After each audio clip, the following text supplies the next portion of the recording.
Bienvenidos a todos. Hoy con la autora española María Oruña. María, bienvenida y gracias por compartir este espacio donde vamos a conversar de las cosas que más nos gustan y por supuesto vamos a conocer a las mentes maestras que están detrás de las historias que más nos conmueven. María, muchas gracias nuevamente. ¿Cómo te encuentras? Muy bien, gracias. Estoy encantada de estar charlando con vosotros. Todo tuyo. Muy bien. Para conocer un poco mejor a nuestra invitada de hoy, vamos a compartir algunos datos interesantes. Es una escritora gallega que ejerció durante 10 años como abogada laboralista y mercantil y que en la actualidad se dedica exclusivamente a la literatura. Escribió su primera novela de misterio, Puerto Escondido, que está ambientada en Cantabria y que fue publicada en septiembre de 2015 por la editorial Destino de Planeta.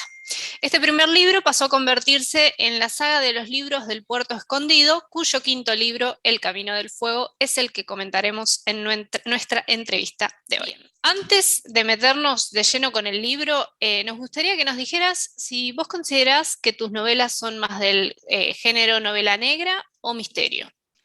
Bueno, yo lo he dicho muchas veces, realmente considero que soy más autora de misterio que no de novela negra, porque también sería faltar un poco a los puristas, ¿no?, de novela negra, que realmente si nos vamos a esta idea, pues estaríamos en ambientes urbanos, con el típico detective amargadísimo, un poco alcoholizado, todo es terrible, le ha dejado su mujer, todas estas cosas, ¿no? Y sin embargo, mis crímenes o misterios suceden casi siempre en el rural, el ambiente es como idílico y amable.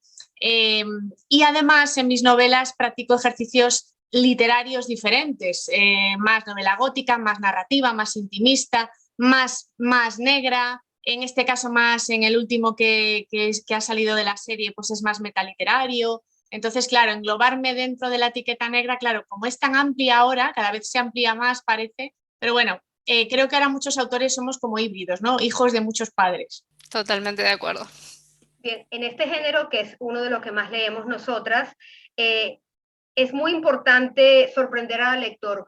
¿Cómo lo consigue María Oruña? Bueno, pues creo que trabajándolo mucho y siendo muy honesta con los lectores, no porque una fórmula funcione, creo que hay que repetirla.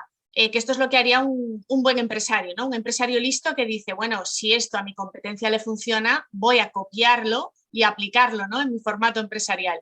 Pues imaginemos que yo como autora hiciese lo mismo, ¿no? Por ejemplo, el primero de la serie, ahora van 5 libros en la serie, pero el primero era de una voz más intimista, había como muchas frases que la gente pues las ha utilizado mucho, esos aforismos, ¿no?, esas frases como para repetir y tal. Pero ya en el segundo libro cambio de tercios, mucho más técnico, muy complejo. El siguiente es más gótico, el siguiente es un tipo Agatha Christie, misterio de habitación cerrada. Luego aquí me meto con los románticos ingleses en el último. Entonces yo creo que, y bueno, y luego cuando hice la novela fuera de la serie, El bosque de los cuatro vientos, que es histórica, ¿cómo sorprendes? Pues yo creo que así, siendo pues honesto a la hora de trabajar y siendo muy formal trabajando. Es decir, el tema que tú escojas en la novela puede gustar más o menos al lector, y yo sobre todo que escojo temas tan diferentes, ¿no? Pero si ve que la estructura, la escaleta, ha sido todo preparado con mimo, después el lector no se siente defraudado. Muy importante. Yo que he leído todos, de hecho, viene una pregunta más adelante, lo sé muy bien, sobre todo con respecto al estilo y todo lo que mezclas es maravilloso y me encanta encontrarlo en cada uno de tus libros. Bueno, te lo agradezco. Yo soy muy consciente y a veces es muy arriesgado lo que hago, porque evidentemente El Camino del Fuego, el último de la serie, que habla de románticos ingleses, que habla de libros, libreros, anticuarios, no tiene nada que ver con el anterior, el de La Marea, lo que La Marea esconde, en el que nos vamos a autores de comienzos del siglo XX, norteamericanos, franceses, ingleses, misterios de habitación cerrada. Es un estilo y una ambientación completamente distinta. Entonces, claro, y si nos vamos a Puerto Escondido, ambientado en la Guerra Civil Española, o nos vamos al tema de arqueólogos de un lugar a donde ir, es imposible que a un mismo lector le apasione igual la historia o la arqueología que los fantasmas que salen en Donde fuimos invencibles. Es imposible. Sin embargo, ahí está el juego, en que seas capaz de no repetirte a ti mismo sin innovar de forma que sea como muy pomposa, que no es que se trate de innovar todo el tiempo, sino de darle a cada historia su propia voz, ¿no? Pero que el lector, a pesar de que sus gustos personales no siempre sean acordes a esa temática, diga, caray, esta es una buena historia. En el cuarto libro, Valentina Redondo sufre una experiencia traumática muy triste y necesita un cambio de aires. La decisión de ir a Escocia de vacaciones, ¿ya estaba pensada para esta nueva entrega? ¿O cómo surgió la idea? ¿Fue algo que salió después? Sí, bueno, yo pensaba que me apetecía mucho hacer, como no lo había hecho hasta ahora precisamente a raíz de todo lo que íbamos hablando, pensé, ¿y si soy capaz de hacer un domestic noir? Es decir, una novela doméstica en la que quien investiga no es policía, ¿no? Y entonces sí que se me fue cociendo esa idea en la cabeza, quizás hacia el tercer libro, cuarto libro de la serie, digo, ¿seré capaz de hacer con Valentina un misterio doméstico? Digo, para eso, tal y como es esta mujer, para ser coherente es imposible que pase algo muy grave en su entorno, porque aunque esté de vacaciones va a querer volver a trabajar. Digo, vale, pues entonces la mando al extranjero, ahí no tiene jurisdicción. Y entonces es cuando digo, ¿a dónde la mando? Pues ¿a dónde va a ser? A Escocia. Y coincidió todo, es como una confabulación astral, porque yo en el 2019, antes justo del confinamiento, hice otro viaje a Escocia, yo ya conocía Escocia, y escapándome de las hordas de turistas, encontré de casualidad el castillo de Huntly, que ponían en letras enormes en la fachada Marqueses Gordon, ¿no? Y digo, pero vamos a ver, ¿cómo que los Gordon? Entonces me puse a investigar, en fin, una cosa fue llevando a la otra y al final, mira, del 2019 al 2022, ahí tenemos el Camino del Fuego. Bien, buena decisión, pues salió muy bien. Gracias. Para quien hemos leído tus libros, como es mi caso, todos tus libros, como es mi caso en particular, ha sido una sorpresa ver a Valentina fuera de su zona de confort. Y como has dicho en la respuesta anterior, encontrarla más del tipo de novela domestic noir. ¿Fue fácil hacer este cambio para ti? Sí, para mí fue un cambio fácil porque realmente me ahorraba todo el protocolo policial. Eso al principio, pero después, claro, me di cuenta que sí necesitaba protocolo policial y no lo conocía porque era escocés. Entonces me tuve que documentar con policía escocesa, luego también con la voz del siglo XIX, pues la historia del librero y Mary. Claro, también tenía la dificultad de que está inspirada en un hecho real, entonces también tuve que contactar con la biblioteca de Glasgow, tirar de hemeroteca muy antigua, pero que no era de España, sino que era de Escocia. Entonces, al final, las dificultades, que en principio parecía que la cosa iba a ser fácil al ser doméstico, pues no, porque tenía que incluirlo todo otra vez, pero haciendo que Valentina se pelease o se cabrease también, porque no podía ser ella la que dirigiese todo el cotarro como ella estaba acostumbrada. ¿Y qué fue de todo este proceso? Digamos, la historia paralela, la de 1800, del 1800, acerca de Mary MacLeod y Jules Berlioz y esas famosas memorias de Lord Byron, son obviamente una parte fundamental de la novela. ¿Cómo te documentaste respecto de esto? ¿Y qué fue lo más difícil de ficcionar de una historia real al momento de tomarte las licencias literarias? Bueno, hay pocas licencias literarias. Siempre en mis novelas, al final en el apartado de curiosidades explico si hay algo que me he sacado de la manga para que la trama cuadre, ¿no? Pero realmente para mí era muy importante ser fidedigna a la forma de hablar de entonces, al proceso judicial, que en España pues tuvo bastante éxito esas escenas del juicio, como, wow, y los forenses hacían esto, de verdad, y tal y cual, ¿no? Pero para eso tuve que leer muchos periódicos de la época, otros procesos que no tenían nada que ver con el que yo estaba investigando. Y claro, realmente luego yo de un hecho real me invento una historia. O sea, en el crimen real no había ni librero, ni memorias de Byron, ni nada parecido. Pero sí que creo que en cuanto a las memorias de Byron, sí creo muy factible y muy posible que, no digo que los originales ni que en su integridad estén guardadas en alguna biblioteca, que podría ser, pero como mínimo algún legajo, alguna parte suelta de esas memorias tiene que estar en alguna biblioteca, pero eso es seguro, aunque fuese de la biblioteca de Thomas More, que una vez que fueron quemadas oficialmente estas memorias, él escribió unos pocos años después la biografía de su amigo y él había sido quien había recibido por correo postal poco a poco esas memorias, es decir, él iba teniendo material poco a poco, lo iba cosiendo Y a ver, ese material iba por Londres, lo leyeron antiguas amantes de Byron, etcétera. Algo tiene que haber por ahí, quiero decir. Me he tomado la licencia de decir que sí, me he inventado que estaba en el castillo de Huntly, que no tiene nada que ver con Byron, pero siempre hay un pozo de verdad, ¿no? Sí, debo decir que se nota mucho la documentación de fondo.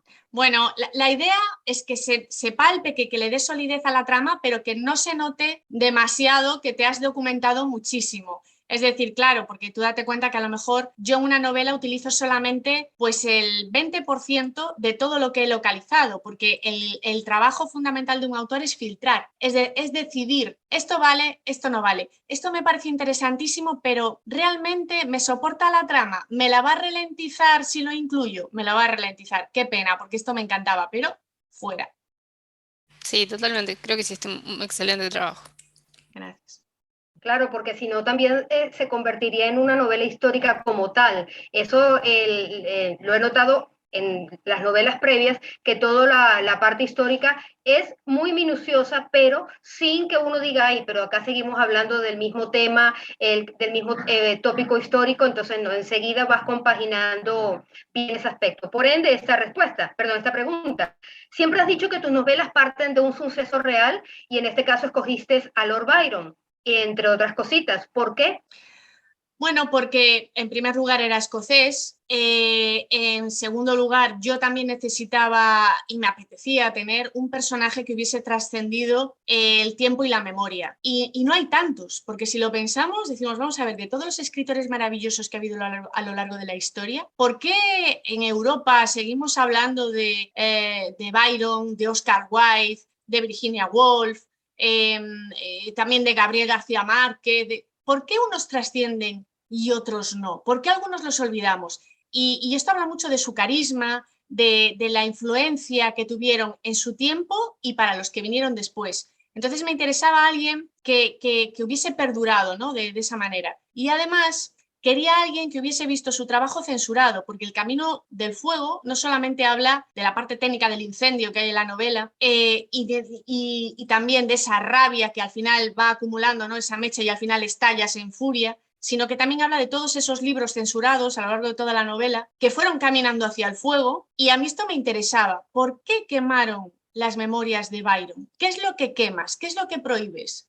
Lo que te molesta, lo que te asusta. Y esto es un espejo de lo que somos en cada época. Entonces, todos los libros censurados a lo largo de la historia nos retratan. Y esto a mí me interesaba. No mostrarlo de una manera muy explícita, ni hacer un ensayo sobre el tema, ni tampoco, como tú decías, ¿no? Pues que tampoco sea un libro tremendo histórico, porque entonces si yo me llego a adentrar realmente en la personalidad de Byron, me habría quedado un libro pues como de 800 páginas. Entonces hubo que medir ahí, ¿no? Exactamente. Quizás por eso de la documentación, me imagino que tu vena de abogada también eso influye bastante en que te lleve a tener una amplia investigación. También te dio pie para escribir esa novela histórica, porque esa, fíjate tú, yo la leí, me gustó bastante, pero no como la saga de Puerto Escondido. Yo pienso que la mezcla de ese dato histórico con la parte de Valentina, de Oliver, que me encantan como personajes, juega un papel muy importante en tu estilo. Pero pienso que la novela histórica también tiene bastante salida contigo.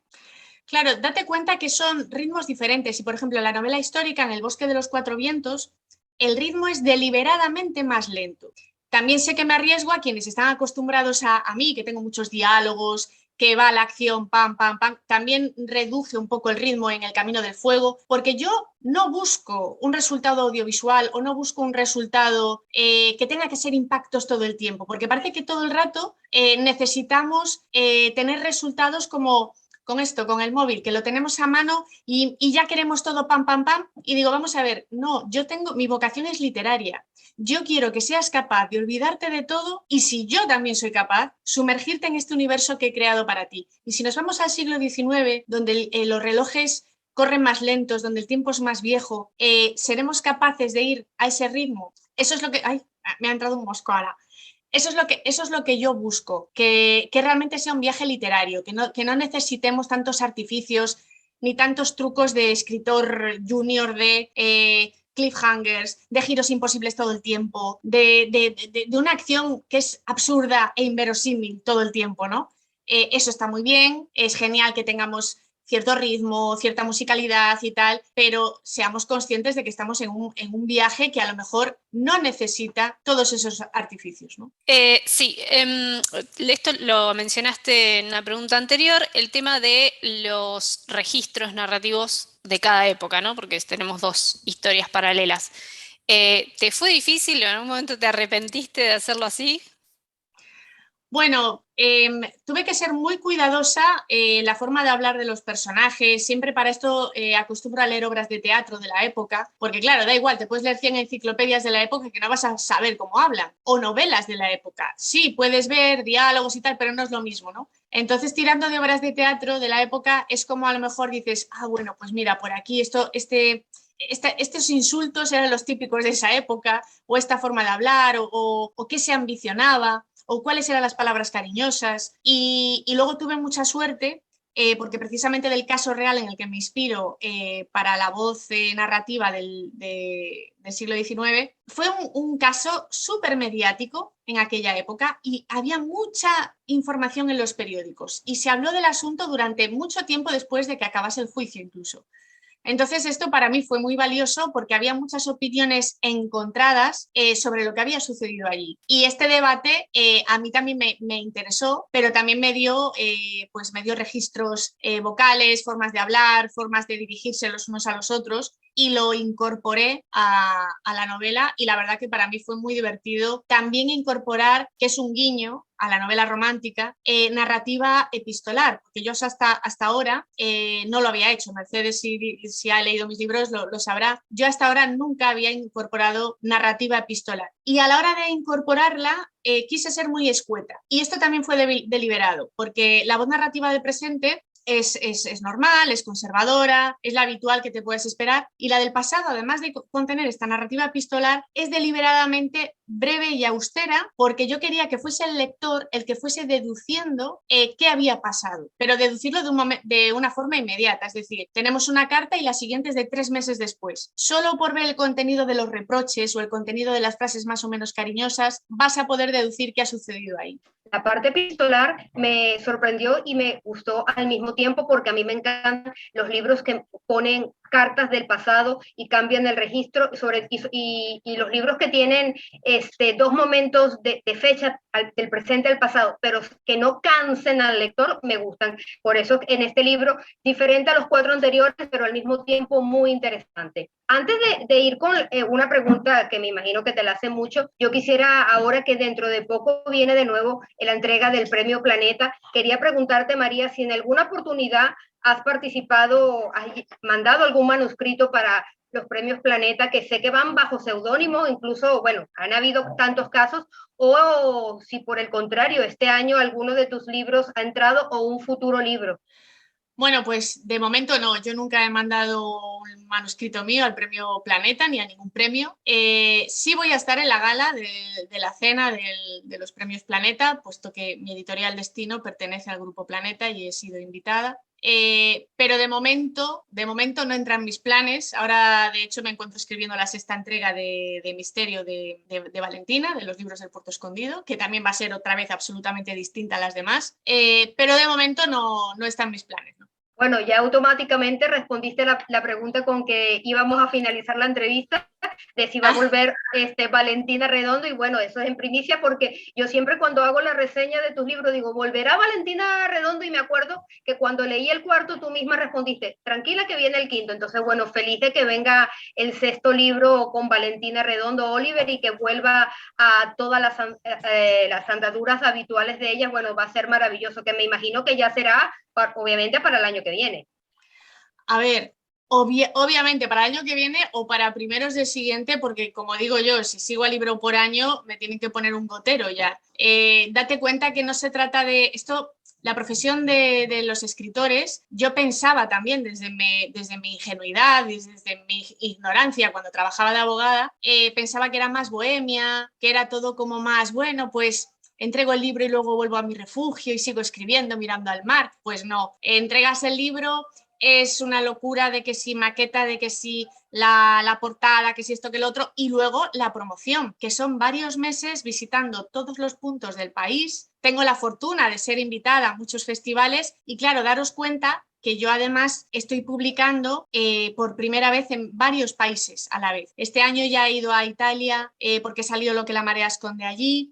Volveré ahora en diciembre. Ahora voy a México para la Feria del Libro de Guadalajara. El año que viene sale El bosque en Portugal. Acabamos de vender también derechos a Grecia y a Polonia. De momento no voy a ir, pero a ver, son muchos comienzos, muchos nuevos principios que atender también. Y entonces, claro, es inviable si quieres mantener no un mínimo, es que la calidad que busque el autor siempre tiene que ser la máxima que dé su cabeza, ¿no? Y su corazón. Entonces, cada libro requiere su tiempo de cocción, su tiempo de trabajo y no somos factorías de libros. O sea, no puedo estar sacando un libro por año. Luego pienso, la gente va a creer que es fácil y no lo es. Para cerrar con lo que dices de Valentina Redondo y todos tus proyectos, bueno, maravilloso porque así la podemos esperar con más calma, así va creciendo en otras latitudes e idiomas y puedes disfrutar de la Feria de Guadalajara que cuando estuvo por acá una autora mexicana dijo que son unas ferias excelentes, así que bueno, maravilloso. Qué bien. Sí, tengo ganas porque realmente como ahora salió El Camino del Fuego, salió en papel en Argentina, porque hasta ahora me estaban leyendo muchísimo, me consta, en ebook en todo Sudamérica, pero salió en Argentina y ahora va a salir en octubre y noviembre, va a salir en el resto de países de Latinoamérica en papel. Y después veremos el resto de libros de la serie. Entonces, sí vi oportuno ahora acudir a esta invitación y voy con muchas ganas y mucha ilusión, ¿no? de visitar México y de hablar allí de mi trabajo también. Ah, buenísimo, sobre todo a Buenos Aires que tienes a Maru ahí Sí. Más cerca. Iba a decir, Sí, confirmo. en noviembre, bueno, en Argentina en Argentina ya estamos en papel, sí, luego a partir de noviembre salimos en el resto del país. Y octubre. Sí, confirmo que he visto el libro, yo escuché el audiolibro, pero que está el libro en papel en las mesas de novedades de las librerías. Bien. Ya estamos llegando al final de nuestra entrevista y nos gustaría que le dejaras un mensaje a todos los que te han leído y a todos los que aún no lo han hecho y tal vez lo hagan después de escucharte. Bueno, pues que sobre todo gracias a todos los lectores, a los que ya me han leído y a los que lo están dudando y se deciden a leerme, porque yo soy hija del boca a oreja. Realmente a mí quien me ha traído hasta aquí han sido los lectores, porque comencé siendo absolutamente invisible, se publicó el primer libro de la serie y la gente lo que preguntaba era ¿y esta quién es? Porque claro, una abogada que no conoce a nadie, que no tiene ningún currículum literario, ¿qué tiene que contar y cómo lo cuenta, ¿no? Entonces, realmente fueron las recomendaciones de lectores y entre libreros los que me fueron aupando y fueron haciendo que este fenómeno fuese tan bestial y que me empezasen a llamar de todas partes. Entonces, gracias por confiar a los que ya lo hicieron y gracias también a los que estén por venir, pues por dedicar ese tiempo y ese esfuerzo en decir, bueno, voy a leer esta nueva voz, a ver si tiene algo interesante que contar y a ver si este viaje vale la pena. Seguro que sí, porque a tu pluma, acá en las librerías de Venezuela, sobre todo de Caracas, han llegado algunos de tus libros y espero que sigan llegando. Pero a raíz de la pandemia yo he descubierto muchos escritores y uno de ellos fuiste tú y yo feliz de seguir con Valentina Redondo hasta donde María Oruña decida llegar con ella.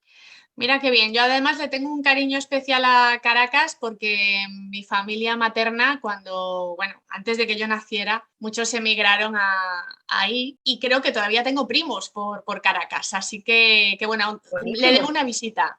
Muy bien, feliz de que lo hagas. Muy bien, gracias a todos por acompañarnos. No se olviden de darle like al video, suscribirse al canal y activar la campanita para no perderse las futuras entrevistas. Próximamente volveremos con más autores. Y María, nuevamente, gracias a ti por dedicarnos este tiempo.